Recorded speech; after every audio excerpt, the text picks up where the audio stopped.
今天我们来聊聊中国经济正在发生的一场巨变。一度灯火通明的工业城市，如今陷入黑暗，原本热闹的工厂区变得死寂，一座座曾经繁华的世界工厂，如今宛如休克般沉睡，数百万个家庭失去了经济来源。这并非耸人听闻的小插曲，而是一场牵动无数人命运的结构性震荡。究竟发生了什么事？背后的真相指向一个关键因素：大量台湾企业正在撤出中国，大陆经济因此遭受重创。台湾对中国经济的影响力远比许多人原以为的要大得多。首先，我们把时间拉回30多年前，上世纪90年代初期，两岸关系解冻，台湾解除赴大陆投资的限制，大批台商怀抱淘金梦奔赴彼岸。彼时的中国，大量土地和廉价劳动力正等待资本进驻，而台湾正好拥有资金、技术和制造经验。就这样，上万计的台湾企业前赴后继西进，在广东、江苏、上海、福建等地扎根落户。从服装鞋帽、玩具家具到电子装配、精密机械，各行各业的台资工厂如雨后春笋般在中国大地涌现。可以这么说，台商是中国改革开放后世界工厂崛起的重要推手。当年全球制造业向中国集中，台湾厂商功不可没。许多台企将完整的供应链上下游一并迁往中国，在当地形成产业聚落。例如电子资讯业，台湾的代工企业如鸿海、富士康、广达、人保等，在中国建立了庞大的生产基地，带动上百万中国工人成为 Apple、Dell 等跨国公司的供应链一环。河南郑州的富士康园区被称为 iPhone 城，高峰时雇用超过20万名工人，每年组装数亿只智慧手机，震撼全球。江苏昆山一度汇集了数千家台资企业，从笔电零组件到美食、餐饮都由台湾人开创，以至于昆山有了小台北的绰号。可以说，从珠三角到长三角，在中国制造业版图中随处可见台湾企业打下的烙印。在2010年左右，两岸经贸关系达到高峰。那一年，台湾对中国大陆（不含香港）的直接投资占台湾对外投资总额的 83.3% 柱年份。用中文表达，也就是说，台商每投资海外1块钱，有将近4%流向中国住宿。数据说明高峰时比例。两岸签署 ECFA 经济协议，台湾产品和资金更加便利地进入大陆市场。不少台商趁势在中国扩张版图，工厂一座座增设，订单源源不绝。当时中国经济正以每年接近2位数的速度增长，外商投资功不可没，而台资是其中的重要力量之一。许多中国老百姓或许没有意识到，他们在日常生活中接触的国产产品，其实背后有台湾企业的支持。超市里热卖的康师傅方便面是台湾鼎新集团生产，随处可见的珍珠奶茶店源自台湾，甚至遍布各城市的71便利商店也是台湾企业在经营。台商在大陆赚得盆满钵满的同时，也实实在在地带动了中国的就业和税收，支撑起当地的经济发展。然而，盛极而衰的拐点悄然出现。近10年来，台商对中国大陆的投资热度大幅降温，甚至出现资金与产能大撤退的趋势。根据台湾经济部投审会统计，台湾对中国（不含港澳）投资额占对外投资比重从2010年的3%骤降至2021年的2%左右，不到10年时间腰斩一半柱。用中文叙述数据，换句话说，曾经每10块钱台湾对外投资中有8块投在中国，现在却有大约5块已转投他处。这种骤变绝非偶然，而是一系列推力与拉力交织的结果。究竟是哪些因素在将台湾资金和工厂往中国之外推移？让我们来梳理台商出走的几大原因。第一，成本高涨，获利空间压缩。当年吸引台商西进的关键优势廉价劳动力和土地，如今早已不复存在。经过数十年发展，中国工人工资水平大幅提高，一线城市和沿海地区的薪资已接近甚至超过部分东南亚国家，土地、厂房和环保成本也节节攀升。许多台企发现，在中国经营的成本结构变重，以前轻松赚钱的日子渐行渐远。同一款产品，现在在中国制造的成本也许比在越南、印度还高，自然就削弱了继续留在当地的意愿。第二，供应链风险与中美贸易摩擦。2018年起爆发的美中贸易战，让台商猛然意识到过度集中在中国制造的危险。美国对中国产品加征高额关税，使得从中国出口的商品在国际市场丧失价格优势，许多接美国订单为主的台湾厂商不得不考虑将产线转出中国，以回避关税墙。同时，疫情期间的供应链中断也敲响警钟。当中国因风控而停工停产时，过度依赖中国供应的企业受到重创。为了降低供应链集中带来的断链风险，台商开始采取中国加一策略，在其他国家增设生产基地分散风险。客户也在推动这种改变。美日等国的品牌商要求供应商不要把鸡蛋放在一个篮子里，于是我们看到越南、印度、泰国等地陆续迎来台湾工厂设立，部分产能从中国移出。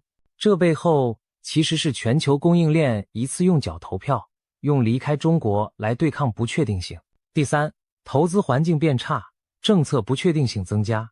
近年来，中国的营商环境令外资企业日益忧心，政府对企业的监管力度加大，税务稽查、环保审查、数据和资本管制等接连出台。一些地方还出现针对外资的选择性执法。对台商而言，过去地方政府视其为座上宾，如今却可能动辄找茬。例如，有台资企业反映地方政府突然以各种理由收回先前廉价供应的土地，或要求补缴税款，使企业经营难以预测。再加上地缘政治因素，北京当局在2022年底出台所谓惩治台独分子22条措施，虽然官方声称不会波及一般台籍从业人员，但仍在台商圈引发一阵不安。担心两岸政治紧张牵连正常经济活动，很多台湾业者心想，与其日日担惊受怕，不如及早另寻出路。除了上述三大原因以外，两岸关系的走向也是背景因素之一。近年来，台湾民意倾向于保持距离，北京对台湾商人提供的优待有所减少，取而代之的是威吓和打压。虽然大部分台商并不热衷谈政治，但如果两岸开战风险升高，终究是悬在头顶的剑。所幸调查显示，台商对两岸军事冲突的担忧相较之前有所缓解，仅约 24% 的受访企业将战争风险列为主要考量，排名第4。然而，这并不代表政治无影响。北京对台湾的敌意宣传和不时出现的军事恫吓，长远看会侵蚀台商对中国市场的信心。就算为了眼前利益不走，也要为最坏情境做准备。正如一句老话所说，危邦不入，乱邦不居。敏锐的企业家们在评估风险与利润后，开始重新布局。转折点发生在2016年前后，当年美国总统川普当选，随即对中国展开贸易战，全球供应链紧张局势升温。曾经把美国订单视作命脉的台湾厂商们意识到，若美中经贸全面对抗，深耕中国的企业恐遭池鱼之殃。自那时起，就陆续有台商低调撤离中国，把资金和产能转往别处。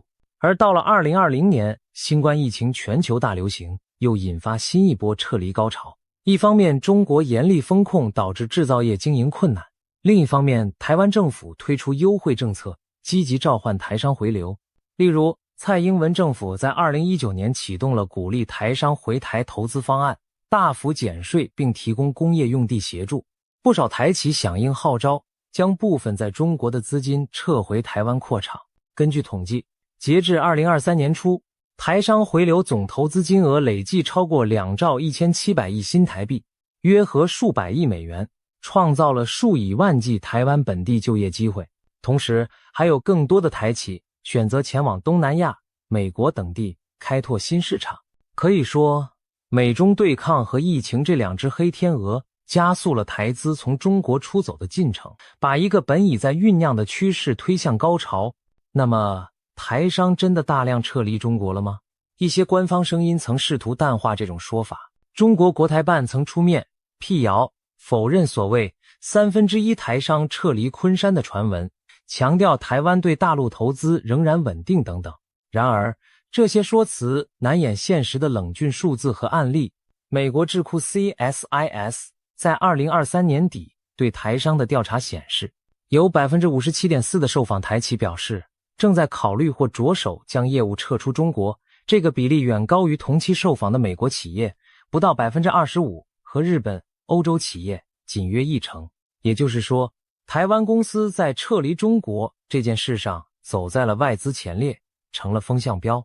更值得注意的是，有 25.7% 的台企已经将部分生产或采购从中国转移出去，另外 33% 正在考虑中。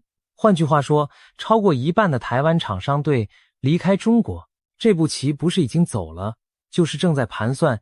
这样的大规模撤出绝非个别企业行为，而是一种趋势性的集体转向。为什么台湾企业的动作如此快，幅度如此大？究其根本，赚钱与否是硬道理。一位在中国打拼多年的资深台商直言不讳，商人逐利而行，哪里有利可图就去哪里。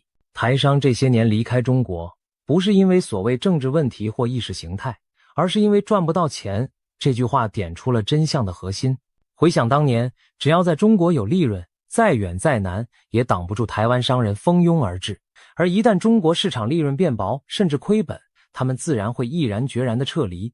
如今人工、土地、税负样样高起，加上经济景气放缓，内需不振，对许多台企来说，中国大陆已经不是一座能随便捡黄金的金山，反而更像个坑越来越深的泥潭。既然如此，抽脚离场就是理性的选择。这番话乍听现实冷酷，但却是市场经济的不二法门。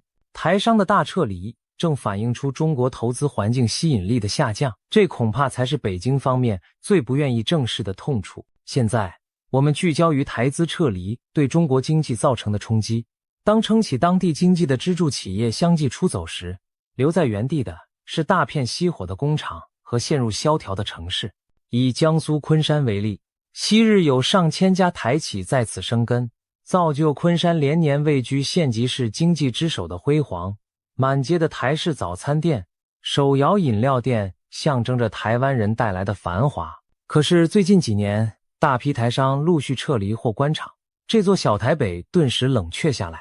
当地最繁华的商业街人民路，如今周末夜晚都门可罗雀，许多店面拉下铁门不再营业。曾经人头攒动的购物中心只剩不到一半商户勉强支撑。台资企业一走，直接的结果就是大批员工失业。昆山人说，以前稳定的工作几乎都是台企提供，现在他们撤走了，好多人找不到饭碗。一些外地来的打工者因为没收入，又舍不得回老家，甚至穷到晚上睡在火车站凑合，省下租房钱。有年轻人几个月投遍简历也找不到稳定工作，只能靠零工勉强度日。这样的景象和五光十色的繁荣盛世形成了强烈反差，令人不胜唏嘘。不只是昆山，在广东，在长三角，在以往制造业密集的许多中国城市，都可以听到类似的故事。富士康郑州厂是全球最大的苹果手机组装基地，过去造就无数当地年轻人的就业机会。然而自从2022年郑州疫情封控引发大逃亡事件后，富士康也开始将产能部分转移到印度、越南等地，随之而来，郑州园区的招工再也难现往日人山人海的盛况，订单缩减让工人闲置。据传，该厂一度裁减了上万人规模的临时工，周边配套的中小供应商许多停产倒闭。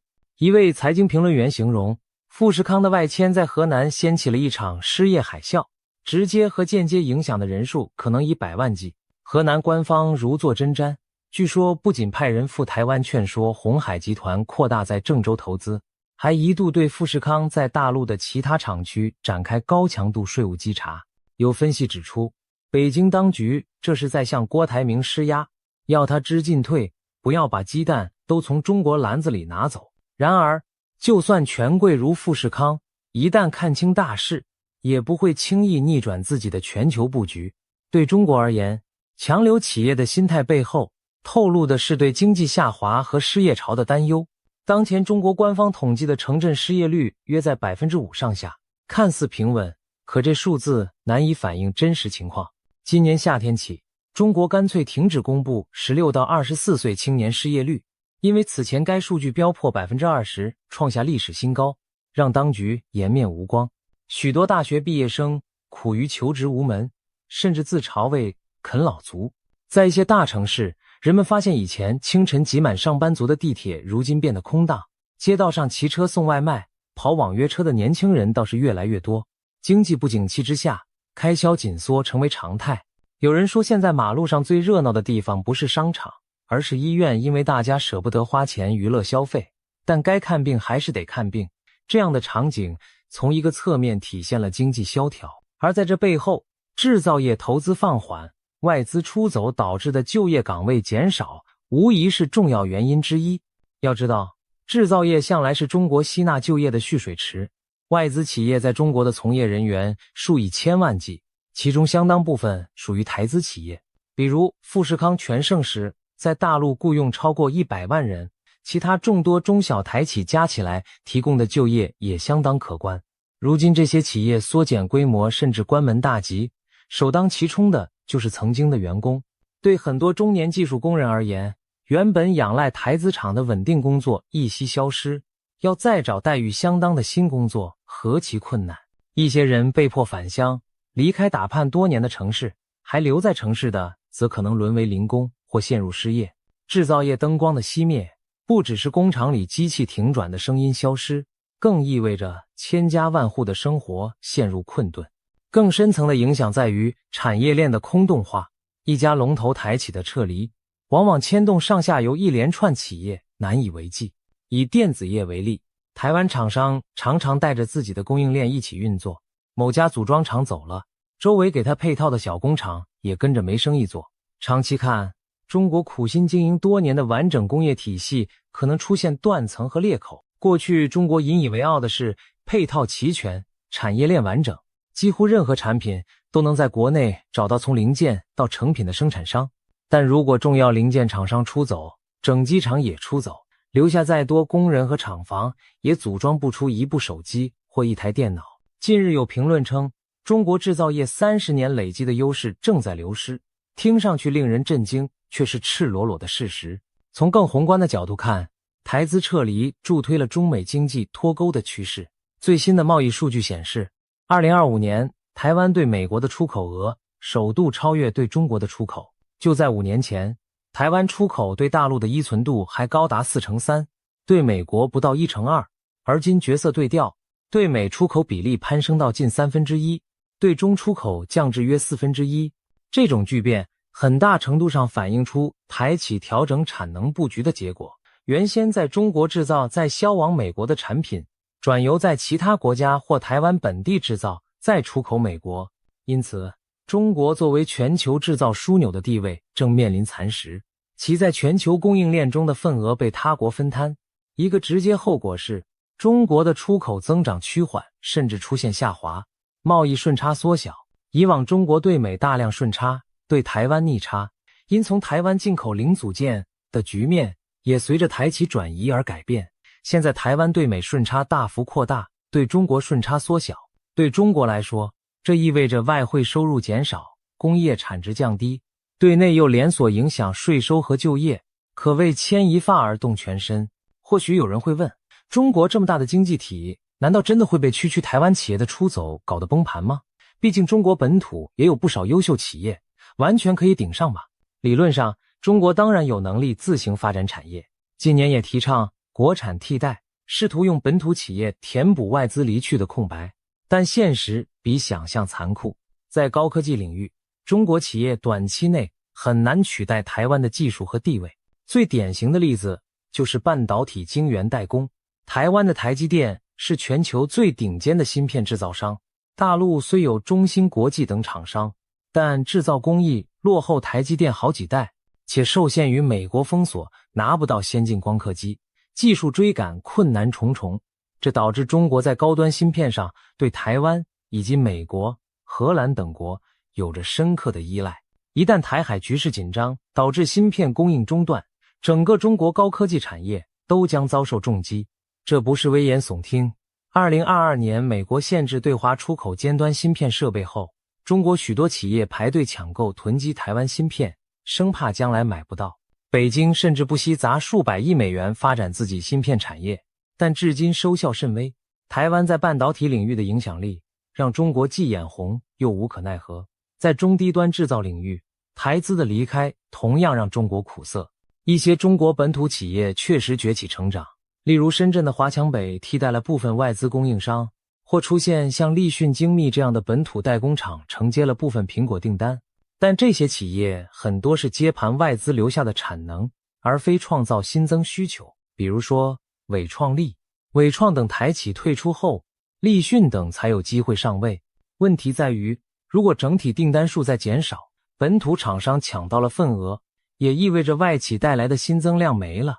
更何况台湾公司在管理和技术上多年积累的 know-how 不是短期内可以完全复制的。一些中国公司虽然能造出类似产品，但品质管控、国际市场拓展经验仍与台企有差距。因此我们看到中国在某些领域试图去台湾化，却未必取得预期成效。例如大陆推出去台化方案，扶持本土 IC 设计公司，以减少对联发科手机芯片的依赖，但市场反应平平。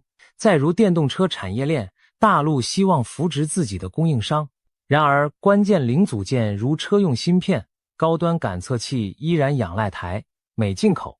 这些例子都说明，台湾常年深耕的技术和供应链不是说替代就能替代，一旦失去恐怕难以找回。随着台资外流的持续，地方政府的财政压力也浮出水面。过去外商投资不仅直接带动 GDP 和就业，还通过税收和土地开发为地方政府输血。许多开发区、工业园为了吸引台企，给予低地价和减税，但随着企业壮大，后期纳税和对周边服务业的拉动非常可观。现在企业走了，厂房闲置，土地流拍，地方政府收入锐减，却仍背负债务。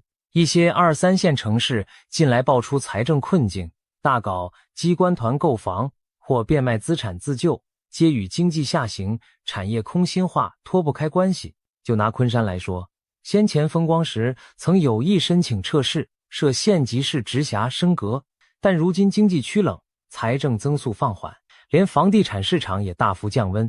那些因产业繁荣而兴建的新城区、豪宅楼盘，现在看起来门庭冷落。台商走后，当地官员感叹，经济快速成长期已逝，可谓一语成谶。值得一提的是，台商的撤离有示范效应，引发其他国家的企业也重新审视在华投资。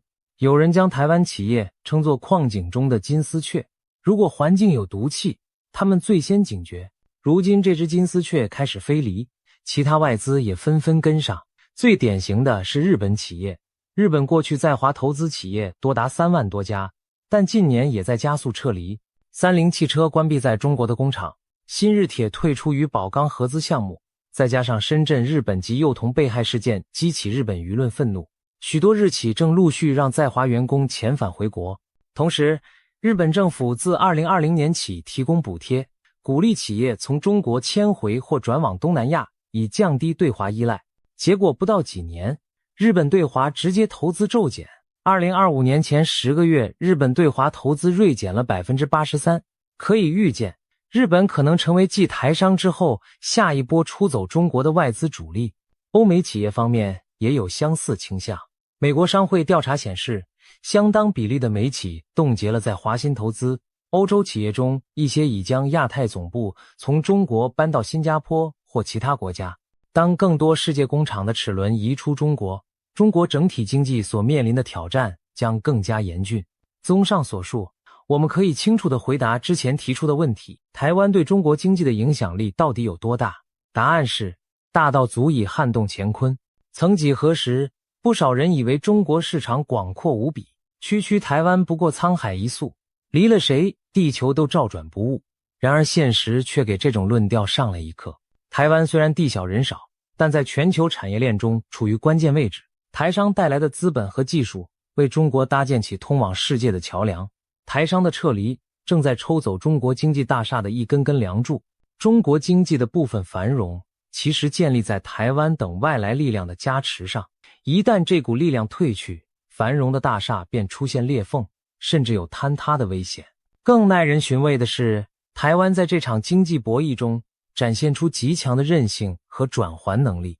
过去台湾经济相当依赖对大陆出口与投资，许多人担心一旦拖重，台湾自己会受重创。然而事实正好相反，近年来台湾一方面降低对中国市场的依存，另一方面积极拓展美国、东南亚等新兴市场，反而促使经济结构升级。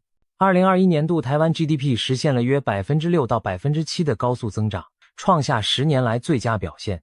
主要动力正是来自对美欧出口激增和本土半导体产业的爆发。也就是说，台湾挺住了去中国化的冲击，甚至因祸得福，加速转型升级。相形之下，中国大陆经济却因外交孤立和产业外移而雪上加霜，这一进一退，高下立判。台湾的经验说明，摆脱对中国的过度依赖并不可怕，可怕的是错估形势，坐失良机。那些及时撤出的台商，如广达电脑早在2017年就回台设厂，现在看来多么高明从容，反观仍犹豫不决的企业，现在想走反而困难重重。资金汇出的汇率和手续成本愈发高昂，土地厂房在中国卖不出去，甚至被地方套牢，还要面临种种来自官方的挽留压力。在台商大撤离事件中，我们还看到一种戏剧性的心理反转。当年中国不少民族主义者对台商并不感激，反而盛气凌人地认为，让他们走好了，谁走了我们都能自己干，离开大陆他们也撑不下去。网络上甚至流传离了中国市场，台湾经济撑不住这类论调。然而短短几年，情势仿佛倒转，先是台湾经济并未因减少对陆依赖而崩溃，反而持续成长。再看中国这边，倒是有些行业出了现实版的撑不下去。如今当台资一走，很多人才恍然意识到，那些不起眼的台湾工厂原来这么关键。以往嫌台商赚得多，地位高，如今台商没了，饭碗也跟着没了。有大陆员工感叹，以前总觉得台湾老板苛刻，现在才发现，至少他们给了薪水和机会。还有地方官员后悔当初对台资企业重视不够，导致现在招商引资困难。正所谓不识庐山真面目，只缘身在此山中。以前台资遍地时，人们感觉不到特别，一旦散去才知道可贵。当然，我们也不应片面夸大台湾的作用。中国经济体量庞大，多数行业还是内需和本土企业唱主角。即便台资全撤，中国不至于整体垮掉，但台商撤离的结构性影响却不可忽视。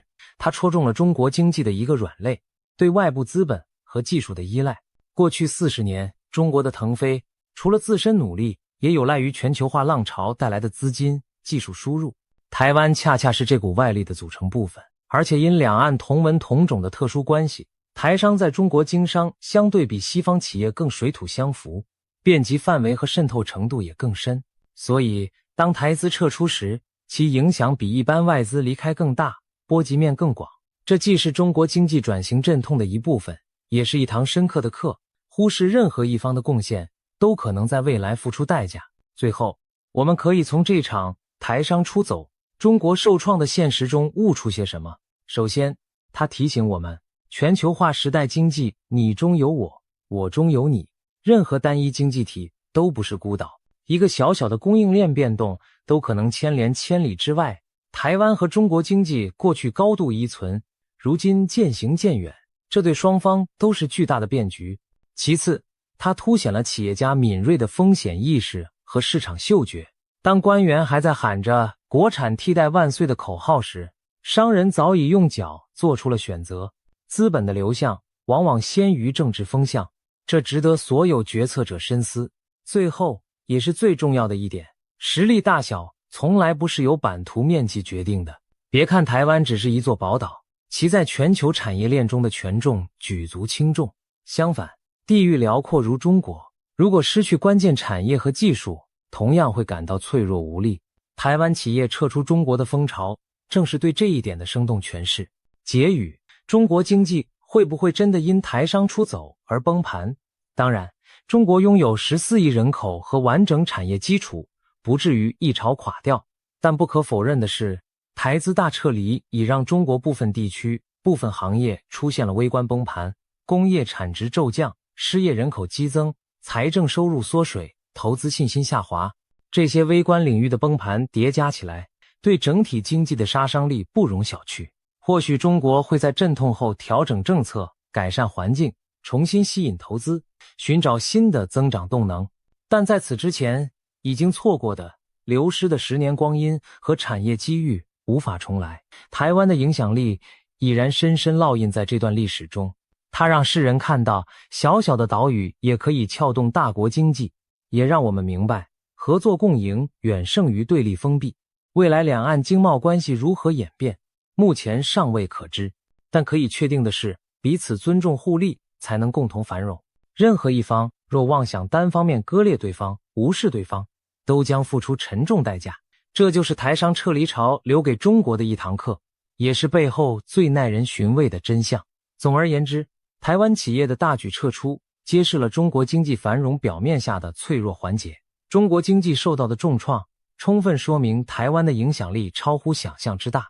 当初不起眼的台商，如今成为牵引聚拢走向的重要变量。一个经济体的成功，离不开四面八方的合作。同样，一个经济体的困境，也往往源自多方面的离心。中国经济正处在转折关头，是衰退还是重生，或许还要看能否重新赢得包括台湾在内的各方信任与参与。而台湾在这场博弈中已证明了自己的价值与实力。小邻居有大能量，未来谁也不容再小觑。台湾对中国经济的影响力到底有多大？现在答案已经浮现，足以让巨人跌一跤的分量，这就是背后的真相。